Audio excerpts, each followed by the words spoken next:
Sai Deepak, this entire debate which we are seeing, I'm rephrasing the question which I asked to Saira before. You see, once you become an industrialized society, you have urbanization. There's some kind of homogenization which goes on in the society. Are we not seeing the same kind of a clash that you have a homogeneous society, a modern society emerging, which is demanding equal laws for all, irrespective of their customs, local beliefs, and folk culture? So do you see it as a clash between modernity, the demand for modernity, with the equality irrespective of the context, versus the traditional pre-modern society and its norms and the customs? So I'd like to actually thank Saira ji for being very blunt that all faiths need reform. I don't know if all faiths need reform, but I'm happy for the admission that some faiths certainly need reform. So that's a great thing. I think that's an important admission. Second, I'm actually surprised that in the process of talking about Sabarimala and gender, and perhaps even triple talaq, somehow we have managed to create a justification for why a woman must wear a burqa, and we should try and understand why she needs to wear a burqa.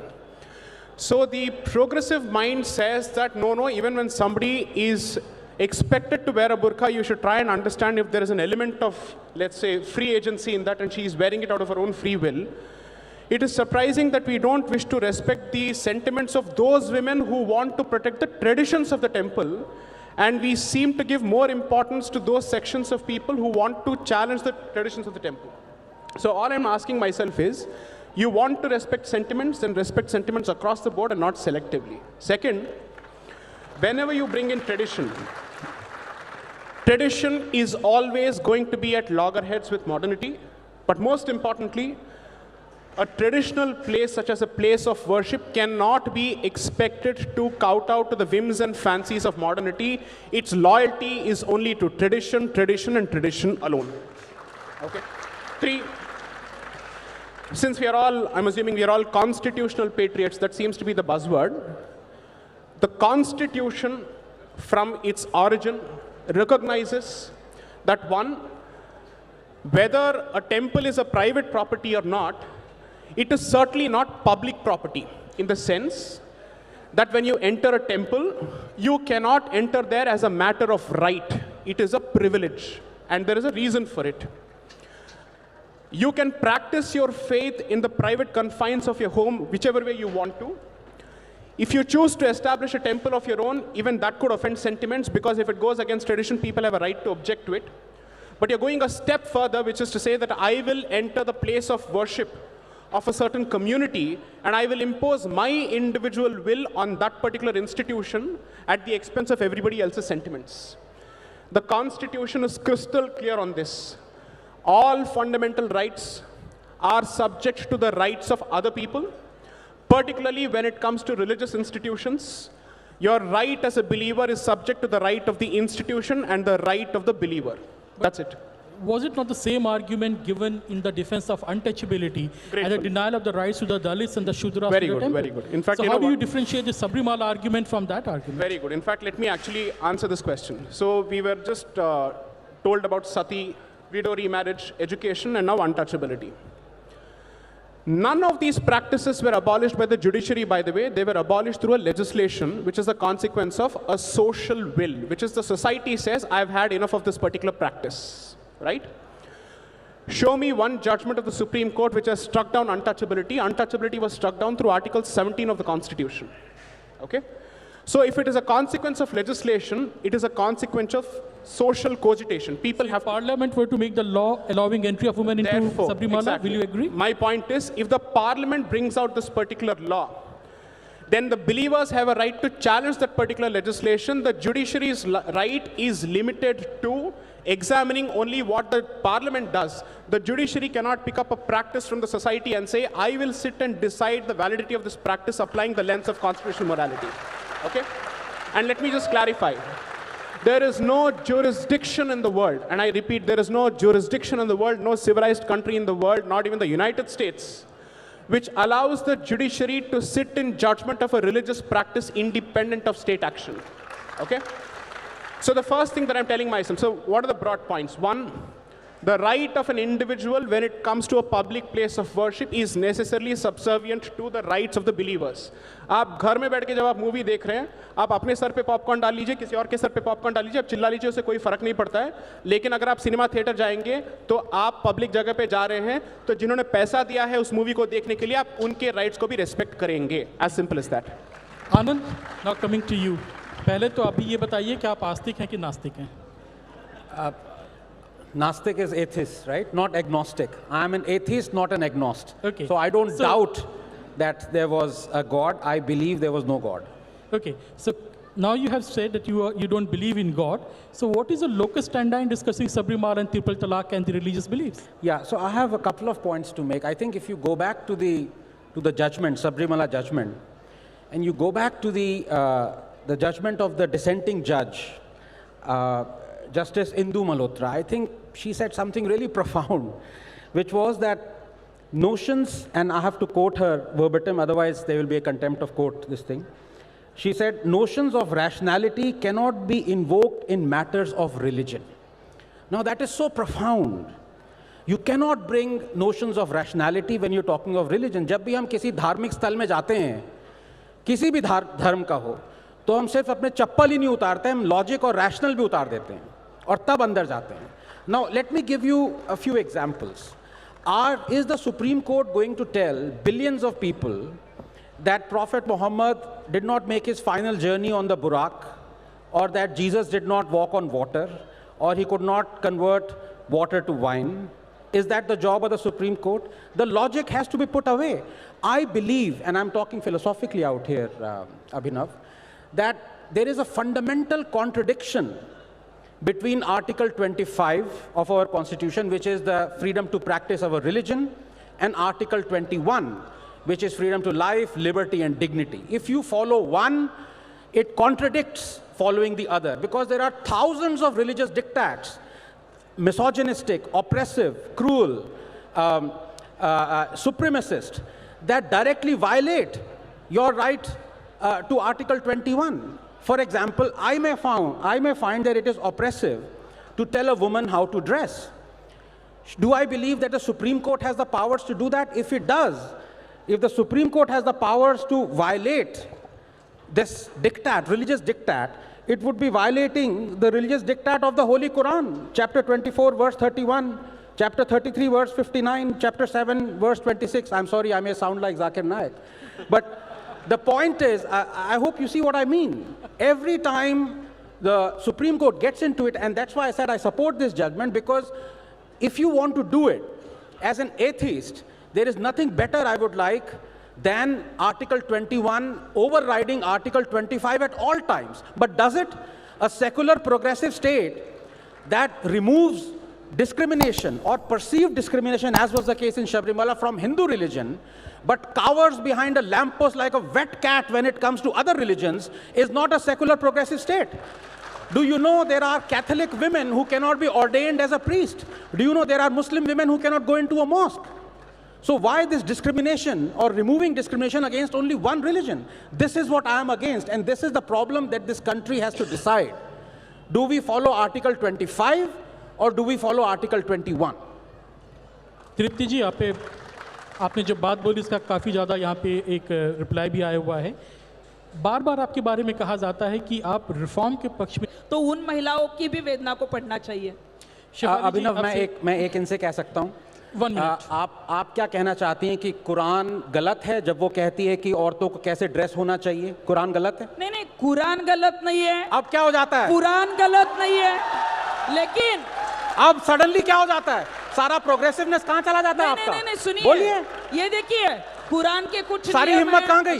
मैं सवाल को आपसे पूछता हूँ. हमारे कुरान के नियम है, उसमें बदलाव लाना चाहिए. उसमें बदलाव लाना चाहिए. उसमें अपने आप बदलाव आएगा. हजारों. आनंद, let me ask this question. मैं आपसे कह रहा हूँ कि कुरान में अल्लाह ने कहा है कि एक भी शब्द, एक भी चीज, इट इज ऑल इनवायलेबल, आप चेंज नहीं कर सकते.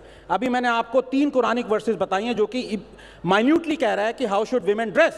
Why don't you say it is wrong? नहीं, लेकिन उसमें जो है वो बदलाव आना चाहिए, और इसीलिए it is so easy to expose the hypocrite. तृप्ति जी, मैं आपसे the same left wing argument in a more sophisticated language, maybe? See, I don't wish to get into the left versus right debate because I don't see myself as part of the right wing. I see myself as part of the Indic wing. I don't believe that there is a concept of right wing in India. Second, let me be blunt.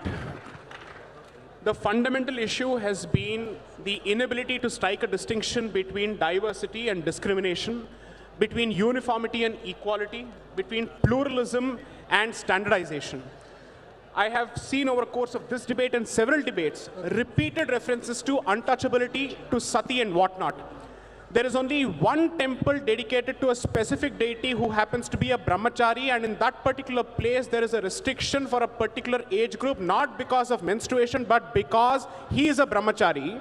And we are being told that that practice needs to be necessarily compared with untouchability, that needs to be compared with sati pratha, that needs to be compared with widow remarriage. Where is the sense of proportion in this debate? No, I'd like to add something. I'll have to finish my point. I'm not yet done, ma'am, and I've been silent all along. It doesn't make a difference if India is a secular country or not. You know why? Because a place of worship is not a secular place. By definition, it is a religious place. Okay? So please do not apply secular logic to religious places because you will not tolerate application of religious logic to secular places. Okay? Okay, my only... I'm not done. I'm not done. I'm not done. Please, hold on. Anybody, I challenge members of this audience, because you happen to be a citizen of this country, can you just get into the Supreme Court and say that I will practice in the Supreme Court without having the necessary qualification, without following the necessary rules? Because then your argument is going to be, no, but when the Supreme Court comes out with rules, these rules are meant for everyone, there are not separate rules. Fantastic. Then why don't you recognize the fact that when it comes to the Hindu faith, it believes in diversity of spaces. There are specific spaces which are dedicated to a specific form of energy, and there are specific spaces which are open to everyone. If this particular faith's diversity is finished through the weaponized form of equality, which is nothing but standardization, I'm sorry to say it will result in unwarranted Abrahamization of the Hindu faith, and it will lose its originality, which I think is against the concept of Article 25 and 26. I'll just make one final point. You know, it's always possible to muddle the entire argument and muddle the entire issue by comparing it with something very, very bad or terrible. Nobody has been able to ask, or let's say answer the specific question. When you say that this temple does not allow women, and it has a problem with women, it is based on misogyny, it's based on patriarchy, I want to ask each of these people, what do you know about the temple before you have made that comment? What have you read before you have made that comment? Are you saying that you know better than centuries of people who have actually worshipped at the temple and who have practiced that particular faith? Unless and until you have a specific position, kindly don't make yourself the representative of the entire female community. You're not. Second, you can't speak on behalf of believers, you can't speak on behalf of the deity, you can't speak on behalf of the temple. To put it in the language of Game of Thrones, you know nothing, Jon Snow. Thank you. Can I? Sarah? I want to say thank you so much. मेरा बस एक ही question है कि हम बात कर रहे हैं कि पीरियड्स में लड़कियों को अलाउ नहीं करते, they don't allow to enter in a temple.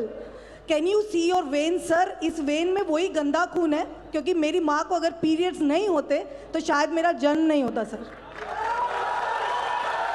आप सर लेट मी कंप्लीट. अभी साईं दीपक सर ने, I am not against anything, I am a Brahmin girl, I respect Hinduism, I respect everybody.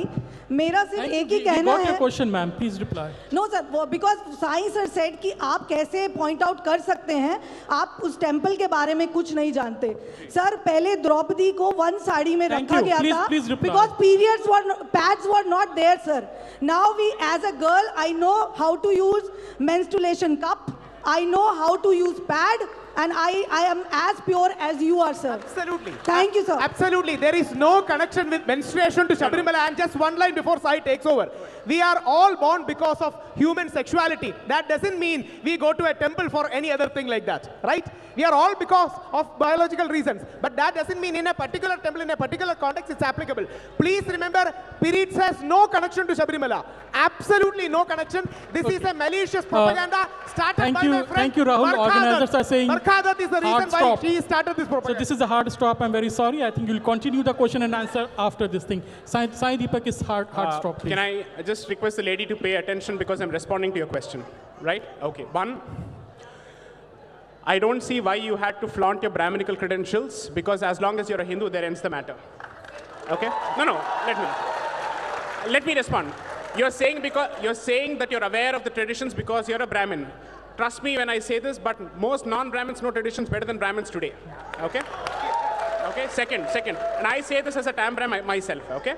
3, you started the entire premise and your argument is based on the assumption that the temple has a fundamental problem with menstruation, that it treats it as impurity, something which defiles the temple.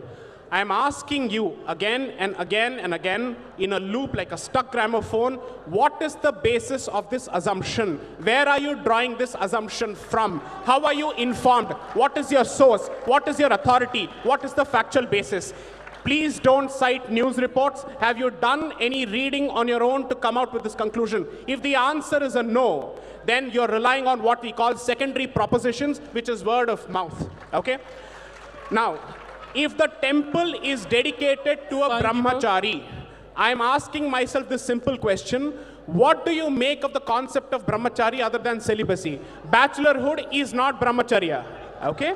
The fact that, kindly give her the mic because I'm sure that she has a lot to say. Sir, I think, Sai sir, I think this is a really burning topic. But let's give a big